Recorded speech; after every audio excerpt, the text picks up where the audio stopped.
Olá, tudo bem? Seja bem-vindo ao canal Meu Momento com Deus. Nessa ocasião nós teremos o nosso estudo guiado. Chegamos a mais um fim de um estudo semanal, onde nós, durante essa semana, estudamos aí muitas coisas interessantes do livro de Salmos e foi uma bênção ter você junto comigo, junto à presença de Deus, junto a esse momento maravilhoso que Deus proporciona a cada um de nós. Pois muito bem, eu quero convidar você a fechar seus olhos para nós orarmos e depois a gente se debruçar, fazer uma recapitulação do que aconteceu durante essa semana e assim fechar com chave de ouro o estudo da semana 9. Vamos orar então? Senhor Deus, estás nos céus, obrigado por termos essa oportunidade de ter esse momento contigo, de estudo, de reflexão na tua palavra. Perdoa os nossos pecados. Dai-nos a tua santa presença. É isso que nós te pedimos. Em nome de Jesus Cristo. Amém. Como eu mencionei, lição estudo guiado 9, teve por tema central e geral: Bendito o que vem em nome do Senhor. E o texto para a nossa memorização se encontra lá em Salmos 118, versículo 22 e 23, que diz assim: A pedra que os construtores rejeitaram, essa veio a ser a pedra angular. Isto procede do Senhor e é maravilhoso aos nossos olhos. Olha que texto maravilhoso registrado no livro de Salmos. Isso procede de Deus, vem de Deus. E por vir de Deus, a gente se fica maravilhado. Quem é essa pedra? É Ele, claro, Jesus Cristo. No dia de sábado, ele fez uma pequena apresentação do que seria apresentado, mostrado durante toda a semana. Ou seja, a imagem de Jesus como um Messias sofredor, cumprindo ali o seu propósito de ser o nosso Cordeiro que tira o pecado desse mundo, o nosso sacrifício vivo. Apresentou a ideia de Jesus como um bom pastor, apresentou a ideia de Jesus como um rei e apresentou a ideia de Jesus como um sacerdote. Temas que foram debruçados de forma detalhada durante a semana. Então a gente já vai pular logo para o domingo, que teve o tema Divino Pastor Abnegado. Uma coisa que me chamou a atenção nesse contexto foi um texto aqui de João 10, onde foi apresentado, Jesus se apresentando, melhor dizendo, como um bom pastor. E ele se apresentou da seguinte forma: Olha, eu sou o bom pastor. Eu não sou como um impostor ou a pessoa ruim que está interessado apenas nas coisas boas e quando a dificuldade, a adversidade, o problema vem, ele é o primeiro a fugir e abandonar as suas ovelhas, deixando elas entregues à sua mercê sorte. Não, eu fico com elas, eu protejo elas e, se preciso for, eu dou a minha vida por elas. Que declaração de amor mais linda! Nesse dia foi apresentado aí a imagem de Jesus como pastor e foi mencionado o Salmo 23, tão conhecido por nós: O Senhor é meu pastor e nada me faltará. Muito lindo, e trouxe também mais alguns detalhes importantes que nós não podemos esquecer. Porque qual a importância dessa ideia de pastor e ovelhas? Porque esse relacionamento entre o pastor e as ovelhas se demonstra ser um relacionamento íntimo, amoroso, compassivo, paciente. Por quê? Porque quando se liga ao animal ovelha, a ovelha não é qualquer animal. A ovelha é um animal que é completamente dependente do pastor. Ela não consegue fazer nada sozinha. E o pastor se relaciona com ela a ponto de não deixar elas em momento algum. Quando os pastores levam as ovelhas para tomar água, para se alimentar, às vezes eles passam algumas temporadas longe. Eles não deixam elas sozinhas, fazemos assim, deixam o curso da natureza tomar de conta, não. Eles ficam juntos com elas constantemente. Na segunda-feira, nós tivemos o tema O Messias Sofredor. Foi apresentado ali o Salmo 22, que narra alguns trechos da oração de Jesus quando ele estava ali para enfrentar a morte. E um texto que eu separei aqui, foi o verso 1 do Salmo 22, que diz assim: Deus meu, por que me desamparaste? Porque se acham longe da minha salvação as palavras do meu bramido. Esse texto a gente se recorda muito bem, foi a oração que Jesus fez antes de se entregar por completo para o propósito de sua vida. Os Salmos, desde o início, desde muitos séculos antes, já apresentava como seria a jornada de Jesus aqui na Terra, o que iria acontecer. E é interessante que os Salmos narram fatos de maneira específica, como por exemplo, o momento em que os soldados lançam sorte por suas vestimentas, o momento em que Jesus é zombado ali pelos soldados, pelo ladrão ruim que estava ali ao seu lado, dizendo coisas que, vamos dizer assim, só para zombar, né? E esse dia foi bastante interessante, porque a gente percebe que, de fato, Deus não faz nada à escura, de maneira oculta. Como diz o texto, a palavra, sempre que Deus vai fazer alguma coisa, antes Ele revela. E a história, como iria acontecer a vida aqui de Jesus na Terra, já tinha sido tudo anunciado no livro de Salmos. Na terça-feira, nós tivemos o tema Para sempre fiel à sua aliança. Um dos pontos interessantes que foi mencionado nesse dia, que eu grifei aqui, foi o seguinte: que Deus ele propõe uma aliança com o seu ungido. O Salmo dá a entender que era Davi, mas também dá a entender que estava se referindo ao Messias prometido, a Jesus. E se encaixa melhor na ideia de Jesus, porque Davi, ele, por mais que fosse uma pessoa devota, ele teve seus momentos de fracassos. Já Jesus, a gente não encontra nenhum desses momentos. Jesus foi perfeito em todo o seu proceder, em todo o seu andar. Então, por isso que o Salmo apresentado, o Salmo 89 e o Salmo 132, se encaixa perfeitamente na ideia do Messias. Tá, Davi, qual foi a questão dessa fidelidade à aliança? Deus ele fala o seguinte: olha, se você permanecer a mim, se você continuar andando na minha vontade, fazendo aquilo que me agrada, obedecendo ao meu mandar, eu irei junto a você, adiante de você, irei proteger, irei lhe preservar, irei lhe enaltecer, ou seja, só bênçãos.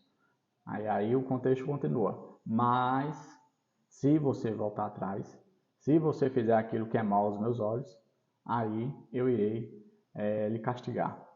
E um ponto interessante que foi abordado nesse dia, por mais que a ira de Deus caia sobre as pessoas quando elas andam em rebelião contra Deus, essa ira ela não é duradoura. Por quê? Porque Deus, dentro do seu caráter amoroso, misericordioso, se compadece da raça humana. E um ponto interessante que eu destaco nesse dia é que, graças a Jesus, a misericórdia de Deus é preservada para cada um de nós. Graças à fidelidade de Jesus e honrar essa aliança, é que eu e você temos acesso à misericórdia de Deus. Por quê, Davi? Porque Jesus foi o nosso representante.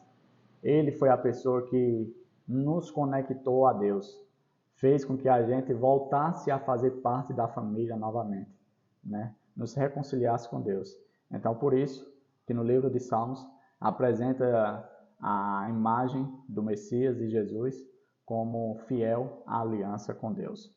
Na quarta-feira nós tivemos o tema Rei Eterno de Poder Inigualável. Aqui foi apresentado a ideia de Jesus já entronizado. Após ali ressuscitar, que ele sobe aos céus, que é, vamos dizer assim, aprovado o seu sacrifício, aí é mencionado a ideia que os discípulos tantos almejavam que acontecesse na primeira vinda de Cristo, mas que isso está preparado e reservado para a segunda vinda dele. Que no Salmo 2, no Salmo 110 e 89, é mencionado a forma como ele vai lidar com os seus inimigos, a ponto que esses inimigos vão no final reconhecer a soberania, a glória desse Rei majestoso Jesus. Isso é bastante interessante. Outro ponto que eu separei aqui foi o seguinte, que por Jesus ter sido entronizado, ter se tornado o Rei soberano, é dado uma bênção, uma promessa para cada um de nós, aqueles que se aliam a Jesus, né? Ou seja, quer fazer parte desse reino, quer estar para todos sempre na presença desse Rei, que você hoje tome a decisão de seguir os passos dele enquanto ele esteve aqui na terra, e ser um verdadeiro cristão. Na quinta-feira, nós tivemos o tema que fechou com chave de ouro. O tema é o seguinte: sacerdote eterno segundo a ordem de Melquisedeque. Quem foi Melquisedeque? Melquisedeque foi o rei da cidade de Salém, que depois se tornou e ficou conhecida como a cidade de Jerusalém. O personagem Melquisedeque, ele é introduzido à lei quando Abraão está voltando da guerra, que ele foi para trazer o seu sobrinho Ló, que tinha sido sequestrado, tinha sido levado como refém. E ali naquela ocasião, eles se encontram e Melquisedeque se apresenta como rei e como sacerdote. Um ponto interessante do porquê Cristo faz parte da ordem de Melquisedeque, porque nós já vimos no dia anterior, né, na quarta-feira, que Cristo é rei. Ninguém pode tirar esse título dele. E além de rei, ele também é sacerdote. Uma coisa bastante incomum dentro da caracterização daqui da terra. Normalmente um rei, ele não atuava como sacerdote. Era outra pessoa que efetuava essa função, né? Porém, Cristo, ele atua também como sacerdote, porque, semelhante ao pastor, ele fica como responsável de nos defender diante de Deus. Vale lembrar que o sacerdote era a pessoa responsável por reconciliar o pecador com Deus. Era a pessoa que oferecia diante de Deus a oferta do sacrifício, do pedido de perdão, do reconhecimento do pecado. A diferença de Cristo para os sacerdotes humanos é que os sacerdotes, eles tinham que também oferecer sacrifício por eles mesmos, porque eles também estavam na mesma situação do que as pessoas que iam até o tabernáculo para oferecer sacrifício. Porém, Jesus, ele exerce um sacerdócio superior, pois ele não teve pecado, ele não pecou. E por ele não ter pecado, ele não precisa oferecer nenhum sacrifício por ele. Tá, Davi? E o sacrifício por nós? Ele oferece todos os dias? Não. O sacrifício ofertado ali na cruz do Calvário foi suficiente para sanar toda a dívida que eu e você contraímos quando, vamos dizer assim, passamos a existir nessa realidade terrível do pecado. Graças ao sacrifício de Jesus, graças à intercessão que ele faz junto ao Pai, graças aos méritos dele apresentados diante do Pai, é que eu e você temos uma segunda chance, uma promessa de uma vida perfeita. Por isso, o sacerdócio de Jesus é superior. E um ponto interessante que foi mencionado no dia de quinta-feira foi o fato dele cumprir completamente a aliança. A aliança feita com Deus e os homens, dificilmente ela foi cumprida. Sempre era quebrada. Sempre o homem deixava a desejar. E aí, quando Jesus passou a nos representar, pois ele se tornou homem, ele sim cumpriu a aliança completamente. E por ele ter cumprido a aliança completamente e atuar no santuário celestial, é que eu e você temos a garantia de que muito em breve seremos eternos e iremos, vamos dizer assim, viver para todo sempre na presença desse Rei maravilhoso. Na sexta-feira, o estudo adicional, eu separei aqui uma citação muito bonita que diz assim, ó: por meio de sua humanidade, Cristo esteve em contato com os seres humanos. Por sua divindade, ele se firma no trono de Deus. Como filho do homem, deu-nos exemplo de obediência. Como filho de Deus, dá-nos poder para obedecer. Foi Cristo que, da sarça no monte Horebe, falou a Moisés: eu sou o que sou. Assim dirás aos filhos de Israel: Eu sou, me enviou a vós outros. Foi essa a garantia da libertação de Israel. Assim, quando ele veio em semelhança de homem, declarou ser o Eu sou. A criança de Belém, o manso e humilde Salvador, é Deus manifestado em carne.